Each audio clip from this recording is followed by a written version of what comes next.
Hello and welcome to the Indian Insider. I'm Rhiannon Waxelman. I'm Madison Newman. This year's Veterans Day Parade performances by Manhattan High Band, dance team, and color guard members were canceled due to cold weather conditions. Alan Brown on the scene here today. Very, very cold outside, approximately 24 degrees. Feels like 16 degrees, so do not keep your water unattended or else it may freeze. As you can see, mostly sunny outside. This week's going to remain pretty constant in terms of weather. I'd say there is a chance of snow this Saturday, so keep your jackets handy. The chilly weather may have put a damper on MHS performers' chance to be in the parade, but the groups have changed focus to the future performances. The Veterans Day Parade, a Manhattan tradition, usually features the MHS Big Blue Marching Band, the dance team, and the color guard, was canceled because of severe weather conditions. I am really disappointed about the cancellation of the Veterans Day Parade because some of the dance team is going to Disney with the band, and so the Veterans Day Parade was going to be really good practice for the girls that were going and just to give some of the new girls the experience of marching. It's a big performance for us. The Veterans Day Parade is really respectful to do, especially for the band and all the military people that set it up. The band really likes this performance just because of the amount of respect it shows for the military. So all of us wish that it had continued, but there's nothing you can really do to change the weather. A lot of us are pretty disappointed in that. But yet we are still sort of relieved that we don't have to go in the icy cold. Personally, I'm really disappointed because we haven't had a parade at all this year. And so marching down Main Street in Disney World is going to be our first parade. And I feel like it's going to be kind of chaotic. So I'm terrified. Now that the Veterans Day Parade is done, the band, color guard, and dancers are preparing for their trip to Disney World. Next Thursday, we are going to Disney World in Florida until Thanksgiving, and we're going to be marching down Main Street and performing. So we're going to parade at the Magic Kingdom out in front of the castle there. And we're going to be playing the same piece we were going to for the Veterans Day Parade, God Bless America, just because it's kind of a crowd pleaser, you know. We're practicing marching out there, and we're talking about the obvious things like behavior at the motel and just behavior on the buses, what is and isn't allowed. As Mr. Giddle says, there's no purpling, but just kind of general rules about that and kind of our itinerary of what we're going to be doing. Just a lot of practice and really buckling down and practicing outside of class as well. Well, we were practicing God Bless America and talking about how we were going to line up for the block. But I guess kind of all that's invalid now since, you know, we got canceled because of the weather. Most of us are preparing for Disney. We're going to Disney for about a week, and we're going to be marching in a parade. So that'll be fun. we usually march back and forth down the commons to work on keeping in step and dressing to the lines and everything so we don't get too close and skewer each other. And then we also just run through all of the movements to each of the songs that we perform just so we can get them memorized, so then if someone's gone or whatever, some chaotic thing happens, then we'll know what to do. We just keep practicing until we get it right and get it down. The band, dance team, and color guard aren't the only MHS students busy planning for big future events. Stuco recently planned the big annual Red Cross blood drive, which took place Thursday in the West Campus South Gym. Reporter Darian Fogafrain has more on the story. Hi, my name is Darian Fogafrain with the Indian Insider, coming to you with a preview of the Student Council blood drive on November 13th. Well, I'm a runner, and if I donate blood, then I won't be able to do physical activity. I believe if I can squeeze myself down to the gym in my busy schedule, that I will donate a pint of my blood. I think it's a great cause for people who do it. And there's always a need for blood, so I just hope that my blood is worthy. How did you celebrate Halloween this year? Did you go to a haunted house, throw a Halloween party, or perhaps you celebrated the old-fashioned way by trick-or-treating? Some Manhattan High students shared with us how they celebrated this Halloween. Hi, this is Rhiannon Waxelman with the Indian Insider coming to you with the Halloween edition. Are you going trick-or-treating this year? No, I'm not. I will be in Washburn Rule with the Manhattan High football team this year. Yes, ma'am. Definitely have to go take my brother's trick-or-treatings. It's an essential. Yes, I am. are you dressing up? Oh yeah! Hey, I'm gonna be Batman. I'm gonna like fly around in my little bat. Yeah, so far I plan to actually have this really cool costume. I've been working on it since like forever, been designing it and everything. It's this really awesome, like sort of crypt keeper meets vampire meets zombie. I'm dressing up as an M&M, the red one. Have you gone to any haunted houses this year? No, I have not, actually. Yeah, I went to Zombie Toxin. Yeah, so far I've heard that there's this awesome one over in Junction City that I'm planning to go to real quick. I went to Zombie Toxic. Sounds like there were more tricks than treats this year. The Manhattan High Club, Anime Club, also celebrated Halloween in a unique way. The club had a pumpkin carving party in the spirit of the season. Here's Nathan Strange with more on that story.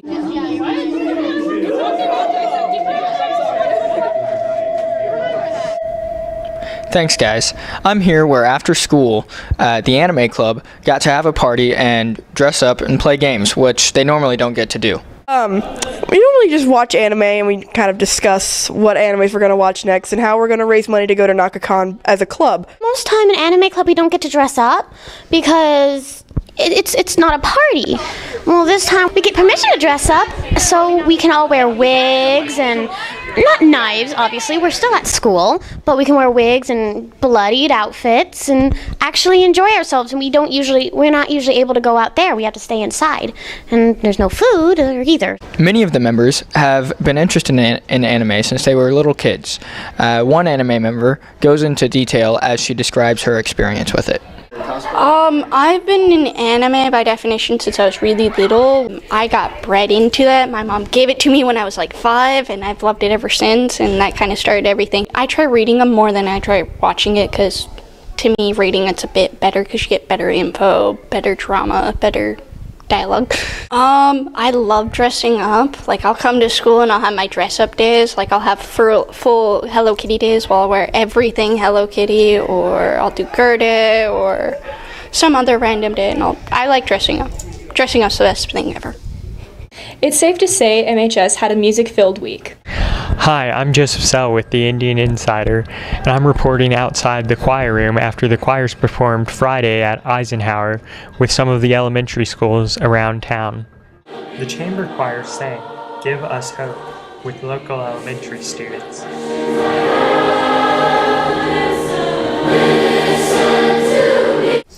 It's really cool. I've done it 2 years now with chamber, and it's fun to get to see how much the 6th graders accomplish and how well they do it all together when they just get thrown together like that. So it's really cool.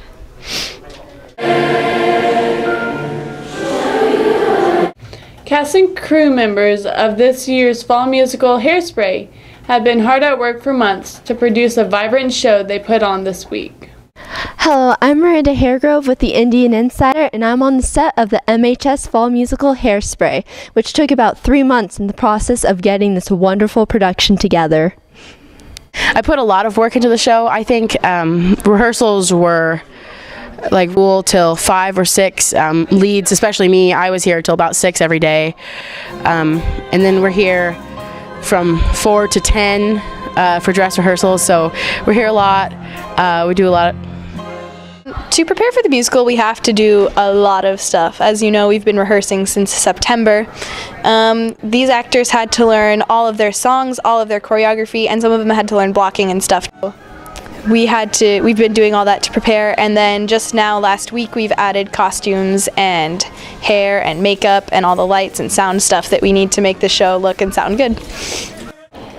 The importance of doing makeup is for the stage. When you're on stage, you don't want your face to be washed out or look dead, basically, and it puts a little bit more color in your face, and your hair is very important because the lights make it look flatter than it is. When you contour, you put it in when natural light hits your face, you put it in where the shadows are created.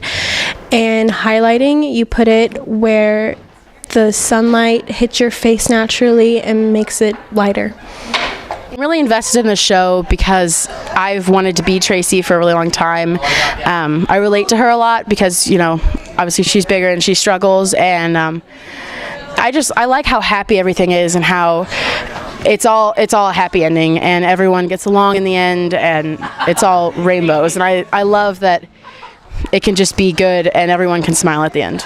Winter's almost here, and that means basketball season is about to begin. MHS has a lot to look for in the season, with Coach Benji George will give us a glance at what is to come. Hi, I'm Greg Woods with the Indian Insider. I talked to Benji George, who's entering his first full season coaching Manhattan High boys basketball, which opens this season December 5th at home versus Dodge City.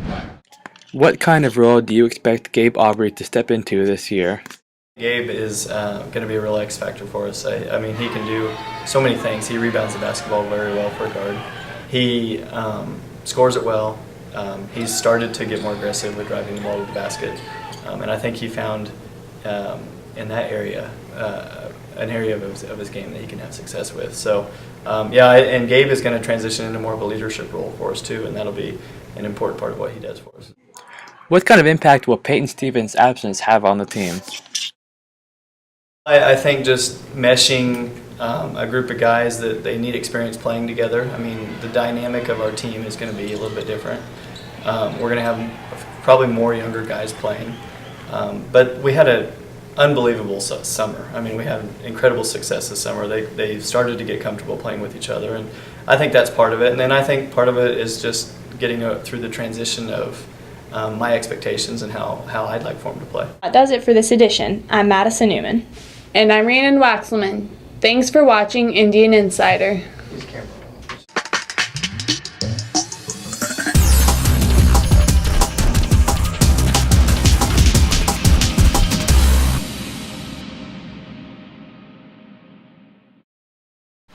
Hi, I'm Joseph Sell, and welcome to a special edition of the Editorial Podcast. I'm Danielle Cook, the Entertainment Editor. Tracy Lee, Trending Editor. Madeline Marshall, News Editor. Angie Moss, Business Manager. Greg Wood, Sports Editor. Today's topic that we will be talking about is the romanticizing of being an introvert and other social situations. Would anybody like to start us off? So, the main issue is in today's society, many people are claiming to be an introvert or are claiming to be socially awkward because they feel like it makes them better than other people, which is kind of a problem because in doing that they're actually completely disregarding what the actual definition of introversion and being socially awkward is, along with the fact that those two things they don't cause each other. If you're socially awkward, doesn't mean you're an introvert, and if you're an introvert, that doesn't mean you're socially awkward.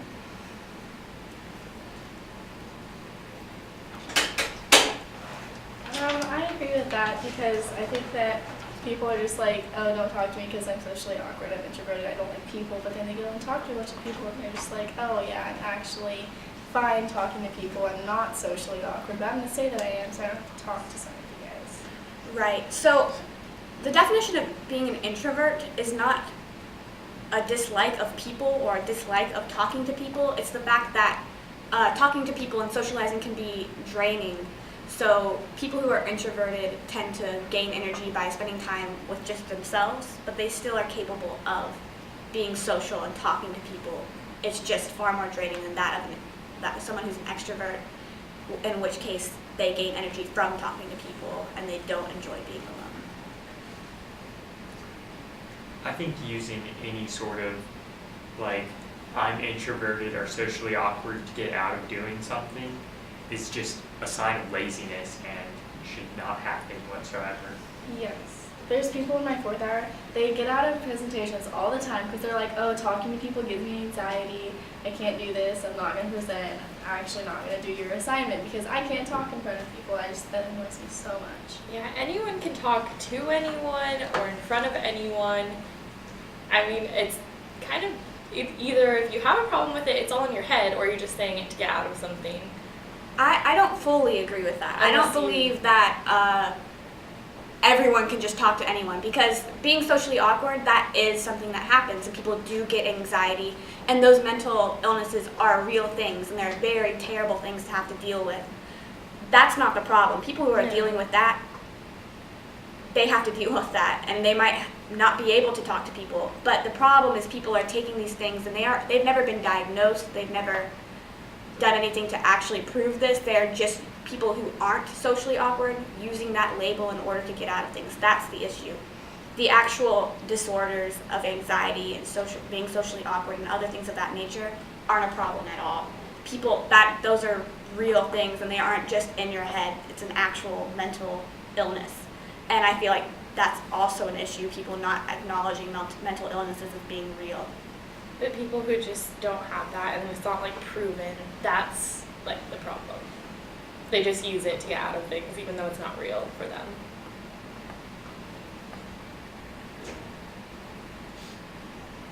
Are there any opposing opinions? Or additions?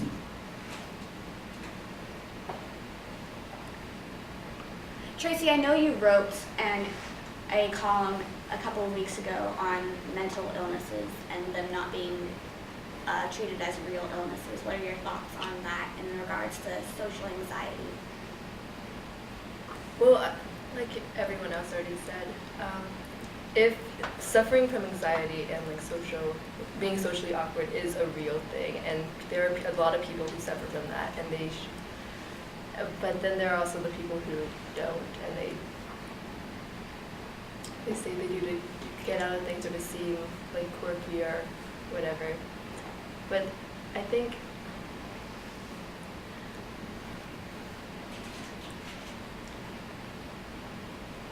I think we've said most of what, we've said what's been taken. We've said everything that we. Right. So if someone actually does have like social anxieties, it should be treated as a real thing, but it shouldn't be something that people make up. Right, there should be proof. So if you can't present for a project because you're going to have extreme social anxiety because of it, and it's going to cause things like panic attacks and other physical things,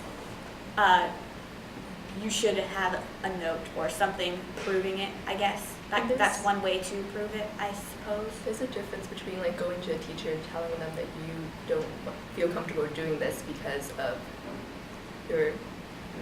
something that you have to deal with, and just telling your peers that you feel like that's it. So.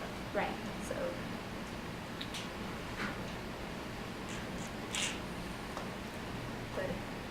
I feel overall, I think we've come to the consensus that people need to acknowledge the realness of anxiety and being socially awkward, but not use those things as some sort of excuse or way to get out of things if they do not actually have said illnesses.